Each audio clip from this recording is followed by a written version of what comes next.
साथियों, पिछले वीडियो में हमने 4 माह का करंट अफेयर देखा था और उसके बाद जो है फरवरी का जो है हमने करंट अफेयर शुरू किया था, जिसकी एक क्लास कंप्लीट हो चुकी है, जिसमें अंतर्राष्ट्रीय करंट अफेयर हमने फरवरी माह का देख लिया है।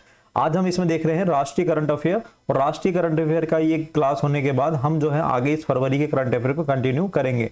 और कंटिन्यू करने के बाद हम जो देखने वाले हैं वो देखने वाले हैं आर्थिक समीक्षा, राजस्थान की आर्थिक समीक्षा, जिससे आपका जो है राजस्थान की ज्योग्राफी भी कंप्लीट हो जाएगी।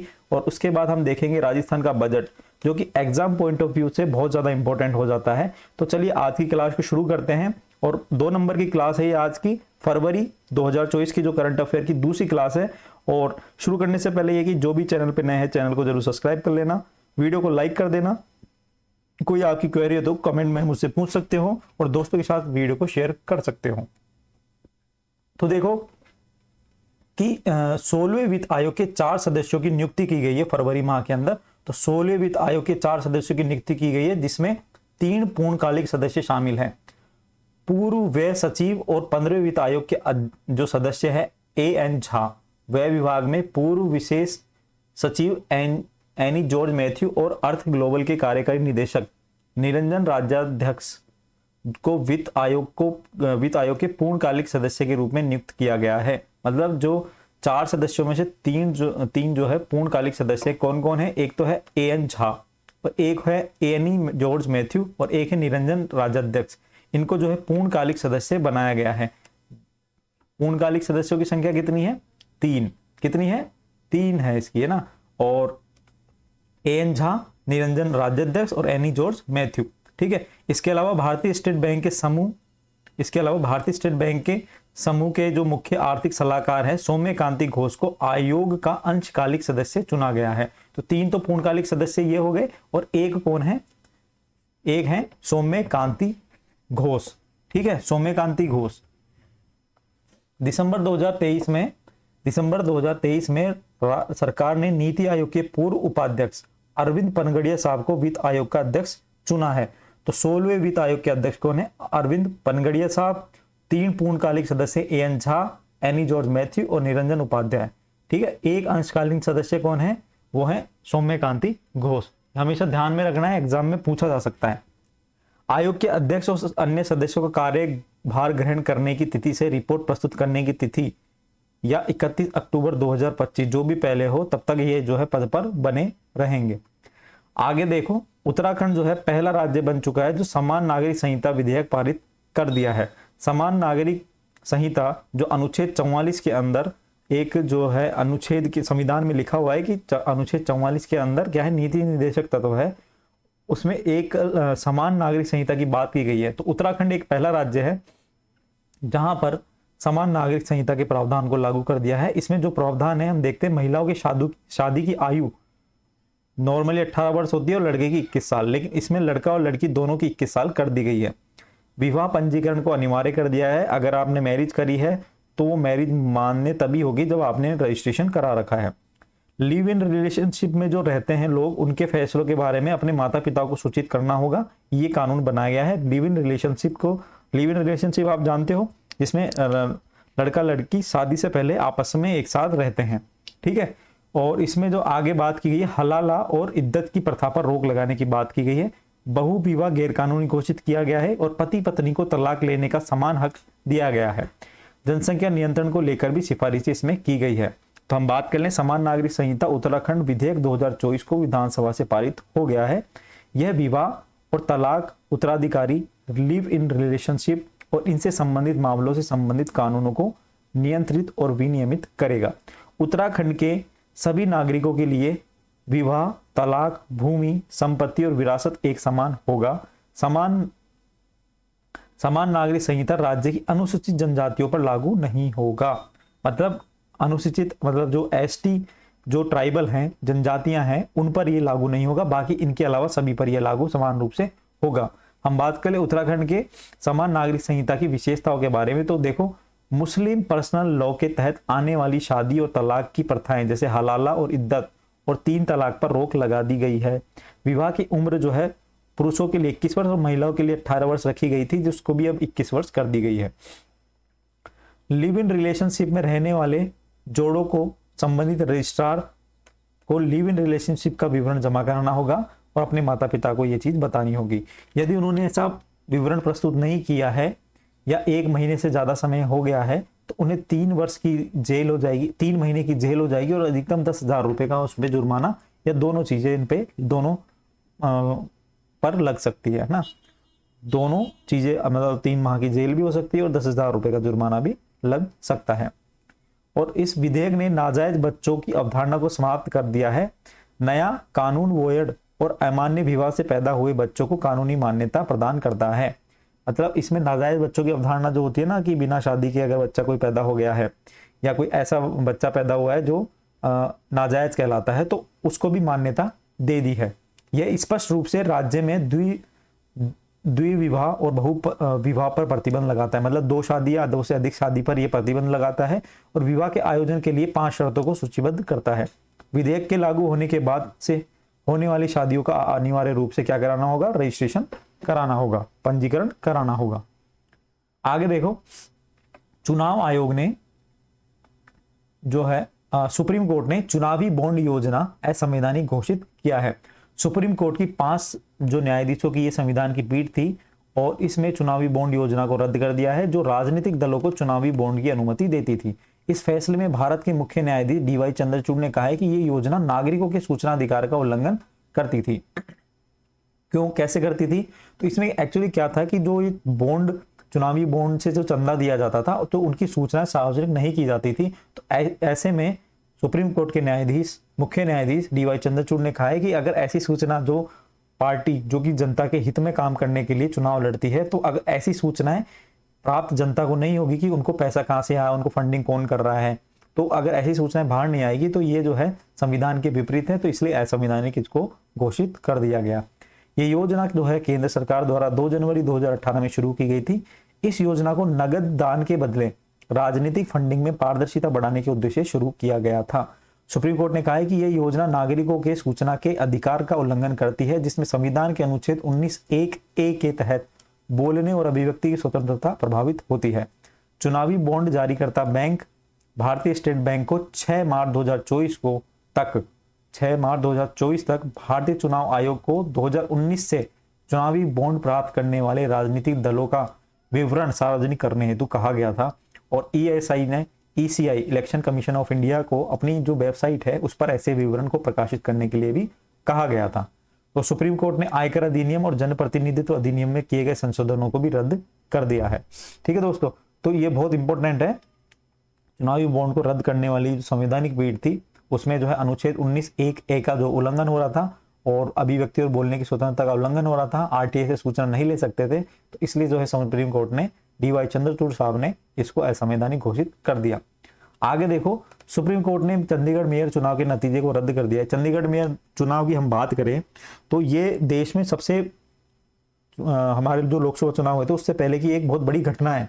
ये घटना क्या है कि जहां पर जो चंडीगढ़ मेयर का जो चुनाव हुआ था तो सुप्रीम कोर्ट ने चंडीगढ़ मेयर के जो परिणाम है उसको रद्द कर दिया है क्योंकि पीठासीन जो अधिकारी थे अनिल मसीह है, इन्होंने जो आम आदमी पार्टी और कांग्रेस के उम्मीदवार कुलदीप कुमार टीटा के पक्ष में जो भी वोट डाले गए थे 8 मतपत्रों को जानबूझकर अमान्य कर दिया। मतलब 8 जो मतपत्र है, बैलेट पेपर है, उनको अमान्य घोषित कर दिया। और अमान्य घोषित करते ही जो है बीजेपी का जो दूसरा कैंडिडेट था वो जीत गया। तो सर्वोच्च न्यायालय ने पूर्ण न्याय करने और चुनावी लोकतंत्र की पवित्रता की रक्षा करने के लिए संविधान के अनुच्छेद 142 के तहत अपनी शक्ति का उपयोग किया है। ध्यान रखना, अनुच्छेद 142 के तहत अपनी शक्ति का उपयोग किसने किया है? Supreme court. सुप्रीम कोर्ट की बेंच ने कहा है कि जिन 8 वोटों को अवैध माना गया है वह गलत तरीके से अवैध माने गए हैं। चंडीगढ़ मेयर चुनाव में कुलदीप कुमार टीटा को जब हाई कोर्ट ने जो सुप्रीम कोर्ट ने जो डिसीजन दिया उसके बाद जो है 20 वोटों से जीता हुआ माना और उनको जो है मेयर चंडीगढ़ का बनाया गया। मेयर की हम बात करें, महापौर क्या होता है आप लोगों को सबको पता होगा जो भी तैयारी कर रहे हैं। मेयर जैसे महापौर नगर निगम का प्रमुख होता है, किसी भी शहर का मेयर उस शहर का प्राथमिक नागरिक होता है, प्रथम नागरिक होता है। आगे देखो, महाराष्ट्र विधानसभा ने मराठा आरक्षण विधेयक पारित किया है। मराठा आरक्षण विधेयक मराठा को 50% की सीमा से ऊपर 10% आरक्षण प्रदान करेगा। महाराष्ट्र राज्य सरकार ने इस विधेयक को पारित करने के लिए राज्य विधानमंडल में 1 दिवस का विशेष सत्र बुलाया था और महाराष्ट्र में एक दशक में ये तीसरी बार मराठा कोटा विधेयक पेश किया गया है। मतलब 50% से ऊपर भी 10% जो है रिजर्वेशन, 50% प्लस 10%, इस तरह से जो रिजर्वेशन का कोटा हो गया वो 60% हो गया वहां के महाराष्ट्र के अंदर। तो महाराष्ट्र पिछड़ा वर्ग आयोग द्वारा राज्य सरकार को सौंपी गई एक रिपोर्ट के आधार पर आरक्षण बढ़ाया गया है। इसकी अध्यक्षता जो है न्यायमूर्ति सुनील सुकरे द्वारा की गई थी। इतना इंपॉर्टेंट नियम है राजस्थान के एग्जाम के पॉइंट ऑफ व्यू से, बस ये ध्यान रखना कि जो वहां पे जो 50% रिजर्वेशन है वो 10% बढ़कर कितना हो गया है, 60% रिजर्वेशन हो गया है। अजीत पवार गुट को राष्ट्रवादी कांग्रेस पार्टी का नाम और चुनाव चिन्ह मिला है। अजीत पवार गुट को राष्ट्रवादी कांग्रेस पार्टी का नाम और चुनाव चिन्ह मिला है। अजीत पवार के समूह को चुनाव आयोग द्वारा आधिकारिक तौर पर राष्ट्रवादी कांग्रेस पार्टी के रूप में मान्यता दी गई है। चुनाव आयोग ने अपने फैसले पर आधार विधायी बहुमत का परीक्षण करवाया है और चुनाव आयोग ने अजीत अनंतराव पवार के नेतृत्व वाला गुट को वास्तविक राष्ट्रवादी पार्टी माना है। देखो, अजीत पवार वाला एक गुट है जो राष्ट्रवादी कांग्रेस पार्टी का नाम और चुनाव चिन्ह मिल चुका है। दो नाम है, अजीत पवार और शरद पवार। तो अजीत पवार वाला जो गुट है वहां पर राष्ट्रवादी कांग्रेस पार्टी जो उनकी पार्टी है उनको जो है चुनाव चिन्ह मिल चुका है और उनको जो है राष्ट्रवादी कांग्रेस पार्टी को मान्यता दे दी है। किसने दे दी है? चुनाव आयोग ने। चुनाव आयोग ने अपने फैसले के आधार पर ये जो है विधायी बहुमत का परीक्षण बनाया था और चुनाव आयोग ने अजीत अनंतराव पवार मतलब अजीत पवार के नेतृत्व वाला गुट को वास्तविक राष्ट्रवादी कांग्रेस पार्टी का नाम दिया है। चुनाव आयोग ने शरद पवार के गुट को नए नाम का दावा करने का सुझाव दिया है। मतलब ये जो पार्टी है ये शरद पवार अजीत पवार के बीच में इसको लेके विवाद है एक तरह से, है ना, हम ये मान सकते हैं। तो पहले जो नाम था शरद पवार की जो पार्टी थी उसका नाम था राष्ट्रवादी कांग्रेस पार्टी, लेकिन अभी जो दावे किए हैं और चुनाव आयोग ने अजीत पवार वाली पार्टी को जो वास्तविक जो है राष्ट्रवादी कांग्रेस पार्टी का नाम दिया है। राष्ट्रवादी कांग्रेस पार्टी का गठन की हम बात करें तो 10 जून 1999 का हुआ था और इसका एक राज्य स्तर की पार्टी है। इसका जो चुनाव चिन्ह है वो है आलाराम वाली घड़ी। आगे देखो, आगे लिखा हो रामसर स्थल सूची में भारत की 5 नई आर्द्रभूमियों को जोड़ा गया है। रामसर स्थल साइट आपको पता है क्या है और भारत की 5 अभी हाल ही में नई साइट जोड़ी है। इस तरह से हम बात करें तो भारत में रामसर स्थलों की संख्या 75 से बढ़कर कितनी हो गई है? वर्तमान में 80 हो गई है। इसमें से 2 वेटलैंड है तमिलनाडु और 5 में से बता रहे हैं तो 2 तो वेटलैंड एरिया मतलब आर्द्र भूमि है तमिलनाडु की और 3 कर्नाटक से संबंधित है ना। और रामसर स्थल में शामिल 5 आर्द्र भूमि की हम बात करें तो यह क्या है? अंक समुद्र पक्षी संरक्षण जो कि कर्नाटक का है, अगनाशिनी एस्चुरी कर्नाटक का है, मदरी केरे संरक्षण कर्नाटक का है। और आगे देखो वेट्टी कराई वेट्टी पक्षी अभ्यारण्य तमिलनाडु का है और लॉन्गवुड शोला रिजर्व वन वो भी तमिलनाडु का है। अब आप बोलोगे सर ये याद कैसे होंगे? तो ध्यान से ये देखो, मैं एक चीज बताऊं आपको। अंक में कै आ रहा है, अघनाशिनी में भी घ में मतलब कै ही आ रहा है, मगधी केरे में भी कै आ रहा है, तो तीनों ये कर्नाटक से संबंधित है और दोनों जो बचे हुए हैं वो किससे संबंधित है? कराई वेट्टी। और आगे देखो, इन 5 वेटलैंड को अंतर्राष्ट्रीय महत्व की वेटलैंड की सूची में शामिल करने के साथ साथ भारत में रामसर साइट के अंतर्गत आने वाले कुल क्षेत्र अब 1.33 मिलियन हेक्टेयर है। जो मौजूदा क्षेत्र 1.32 मिलियन हेक्टेयर में कितनी वृद्धि है? 5,523 हेक्टेयर की वृद्धि है। भारत में तमिलनाडु के रामसर स्थलों में अधिकतम है, मतलब सबसे ज्यादा जो रामसर स्थल हैं और अधिकतम कितने हैं? 16 हैं। कहाँ पे? तमिलनाडु में सर्वाधिक हैं। इसके पश्चात उत्तर प्रदेश में 10 हैं। 1982 से 2013 के बीच में रामसर स्थलों की सूची में 26 स्थलों जोड़ी गए हैं जो कि जबकि 2014 से 24 के बीच में 54 नई आर्द्र भूमियां जोड़ी गई है। इतना इंपॉर्टेंट नहीं है। इंपॉर्टेंट क्या है कि सबसे ज्यादा आर्द्र भूमि कहाँ है? रामसर स्थल कहाँ है? तमिलनाडु में। सेकंड नंबर पे क्या नाम आता है? उत्तर प्रदेश। और राजस्थान की हम बात करें तो राजस्थान में 2 रामसर साइट है। एक तो केवलादेव राष्ट्रीय उद्यान है 1981 वाला और एक सामर झील है 1990 वाला। ठीक है। और सबसे बड़ा रामसर स्थल की हम बात करें तो वो है सुंदरवन का वेटलैंड पश्चिम बंगाल के अंदर। भारत में सबसे बड़ा जो वेटलैंड एरिया है वो है सुंदरवन का डेल्टाई वाला क्षेत्र। ठीक है। और हिमाचल प्रदेश में सबसे छोटा है रेणुका वेटलैंड, सबसे छोटा रामसर स्थल है। विश्व में सर्वाधिक रामसर की हम बात करें तो यूनाइटेड किंगडम में 175 जो है रामसर स्थल है। रामसर स्थल है 175। कहां पर? यूके में। ये सोचा नहीं होगा किसी ने, यूके छोटा सा शहर है और वहां पर छोटा सा देश है एक तरह से हम बोलते हो, और वहां पर इतने जो है 175 रामसर स्थल है।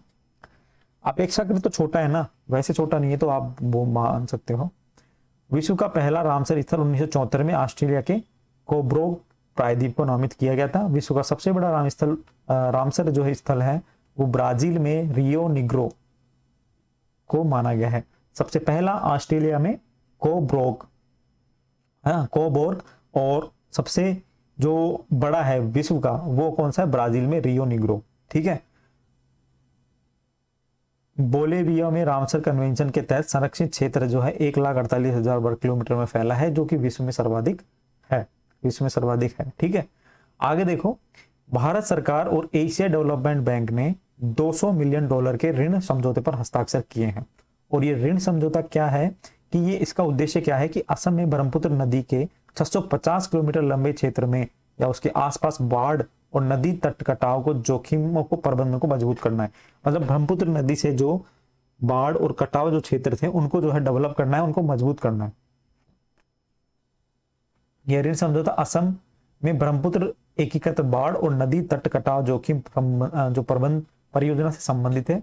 परियोजना हस्तक्षेप में निम्न चरण है कि 60 किलोमीटर नदी तटों को स्थिर करना है, 32 किलोमीटर सिल्टेशन उपाय स्थापित करना है, 5 उच्च प्राथमिकता वाले जिले जिसमें डिब्रूगढ़, गोपाल, गोलपारा, कामरूप ग्रामीण, मोरीगांव और तिनसुकिया में 4 किलोमीटर जलवायु अनुकूल बाढ़ तटबंधों का निर्माण करना है। तो मतलब कुल मिला के बात यह है कि भारत सरकार और एशिया डेवलपमेंट बैंक के बीच में 200 करोड़, कितने, $200 मिलियन, 200 करोड़ नहीं, $200 मिलियन का जो है ऋण समझौते हुए हैं। और इसका जो उद्देश्य क्या है, असम नदी में ब्रह्मपुत्र नदी के जो एरिया है वहां पर क्या है, उसको मजबूत करना है, एरिया को। ठीक है,